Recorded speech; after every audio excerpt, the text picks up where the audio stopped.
Hey everybody. I just wanted to do this video about another issue that I guess somebody like me would have living in my situation in my vehicle. Well, of course, it's raining. It's storming out right now here in Southern California. It is raining pretty good. There should be an atmospheric river coming at us, and it's been raining since yesterday. Yeah, so good amount of rain. We need it. We've only had this the second time it's rained all year here in San Diego. So, but it's well needed. But anyway, when you're in this situation, you try to find a safe place to to sleep every night. To pull your vehicle over and be able to get some sleep without being hassled by the cops or you know people or whatever elements, whatever it may be that disturb you. But well, I have a few places that I go that I've been going to not just to sleep at or stay, but I've been going to these places for a long time because they're just like cool places to hang out, and for the most part, for years, they've been very desolate. They've been very isolated. Not many people go out there, and I don't see many people there at all. But then, ever since these borders have been opened up, we have a whole new group of people that are in the same situation. And it's funny how these people that are in a situation are homeless.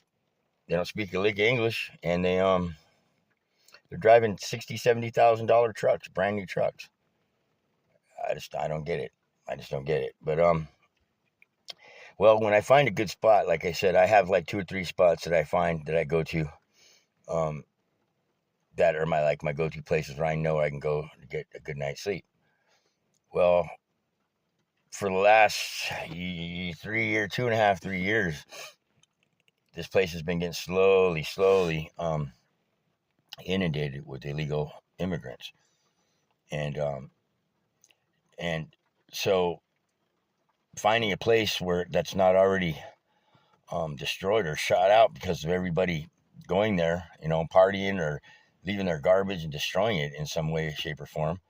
Um, it's not easy to find these places, and so when I do find a place, I keep it to myself. I don't want to tell everybody where I'm going or whatever. But there's a few people that I met here that are in this situation that I thought were good people, that are nice people. They seem like they're decent folks, and they're like me. As a couple that has a dog, and well, the thing is, I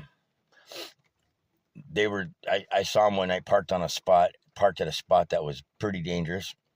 A lot of vehicles go by really fast, and there's a good chance they could get hit by a drunk from behind where they were at, and it was just in my opinion, not a good place to park your vehicle overnight and sleep in the vehicle. So I suggested a place where I go, and at the suggestion went like this. I said, well, it's not really safe where you guys go, but I have a place where you might be able to go every now and then, in a pinch if you have nowhere else. But and I'll tell you where that's at. But do me a favor, it's a pretty sacred place, and the people condone me staying there, and they would condone you staying there for a minute or two as long as we don't blow it up. See what I'm saying? Because it's a desolate spot. There's no houses around or anything like that, but it's on a dead end street, deserted street, and so anybody could access the street. But the point is, nobody really does unless you know about this place, right?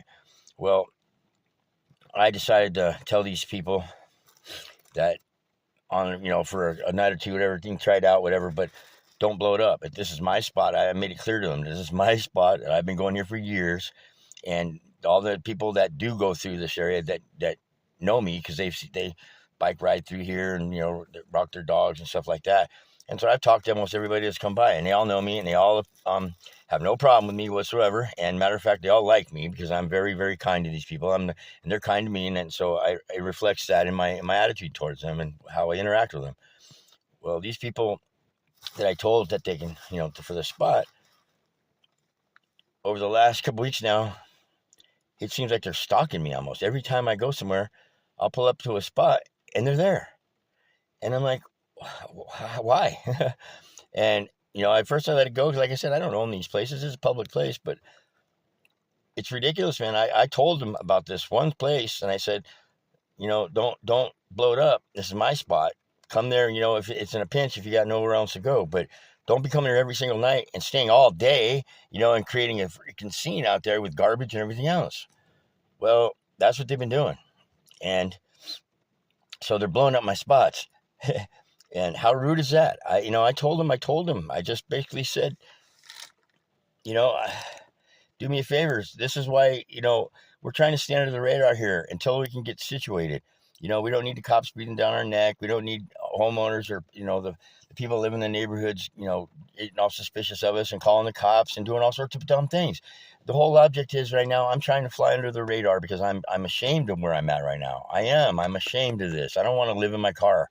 Okay. And the fact is that I have to do this sucks. But I try to do it as low key as possible without impacting anybody, because that's the last thing I want to do is harm anybody or cause them any kind of grief or discomfort from my presence.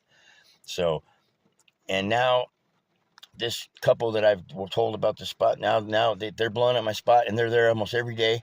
And matter of fact, today they were there. Last night they were there and they were all there all night up until the wee hours. They had the lights in their car going and getting in and out, slamming car doors and opening the trunk and back and forth all fucking night. Excuse my language. But it got to the point where I was like, oh my God, what did I tell these people this place? What did I do that for? So now I'm not telling anybody. I'm not telling anybody where I go, what I'm doing, because people take advantage. You give them an inch, they take a mile, man. And now this couple has been sitting in their car at that spot for going on 48 hours. And they're fine. I see them get out and they got their dog. And so you can't do that. You just can't do that, folks, because when you do that, people wonder why you're there for so long. And after a couple of days, they start to call the cops. They call the cops. And the cops can roll up here. The sheriff will come up here and wonder what they're doing. But the good thing is the sheriff knows me here. All the sheriffs, the deputies that work this area, all know me. And for the first time in my life, they all know me on a positive way. In a positive way. None of them look at me like a criminal or a hood or some problem child. I am actually somebody that they actually respect nowadays because they see me out here trying to do good things and trying to do things right. And so when they come up here at night, I have no problem talking to them. I'll get out of the car and I'll sit there and chat with the deputy for 10, 15, 20, 30 minutes, and I'll tell them any BS that I see. I'm not, back in the day, we don't call the cops, it's cop caller crap. Now, you know what, dude? I'm so sick of crime. I'm so sick of criminals. I'm so sick of thieves and con people and thieves and drug addicts. I'm sick of it. So yeah, I will call the cops. I don't care. I don't have no problem with that anymore. Okay, because if you're going to come out here and commit crimes in our country, in our neighborhood, in our community, nah, they ain't flying no more. They ain't flying. If I see it, I'll call the cops. Sorry, I have to, man. I'm so tired of living this way. I just got to get out of this mess, folks. And as soon as I do, I'm giving back to everybody that's ever helped me. And I'm going to start benefiting my community in a positive way, the best that I can.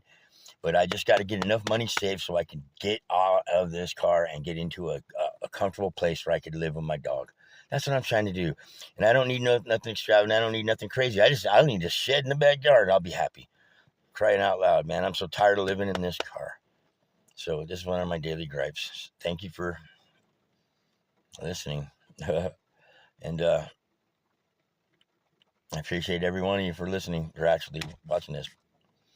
For what it's worth. Have a great day. I appreciate you. Take care. God bless.